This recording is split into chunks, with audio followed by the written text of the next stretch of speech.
नमस्कार, तुम्ही पाहत आहात शेतकरी योद्धा न्यूज लाईव्ह. आज आपण एक अत्यंत गंभीर आणि आत्ताची सर्वात मोठी बातमी येते आहे. बाबळगाव शिवारात चोरट्यांचा धुमाकूळ. बाबळगाव आणि धनेगाव येथील शेतकऱ्यांचे 2 बैल आणि 2 गायी रात्रीच्या अंधारात चोरून नेल्या. तब्बल 1,70,000चं नुकसान झालंय.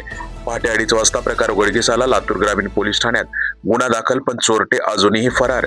शेतकरी संतप. शेतकऱ्याची मागणी आहे, गस्त वाढवा, चोरांना तात्काळ पकडा. चला तर पाहू सविस्तर. माझं नाव संजय निवृत्ती आरातवाड. बाबळगावमध्ये राहतो मी. बोरी रोडला शेत माझं आहे. झाडाखाली जनावर राहतात सारखी. तर रात्री 1:30-2च्या सुमारात गाय चोरीला गेली आहे. माझ्याकडे 4 जनावर आहेत, 2 गायी आणि 2 वासरं इथं. त्याच्यामधली एक गाय नेली. हां, एक गाय नेल्यामधली. माझी दाखल देशमुख. मी रात्री 12 वाजेची जागी होतो.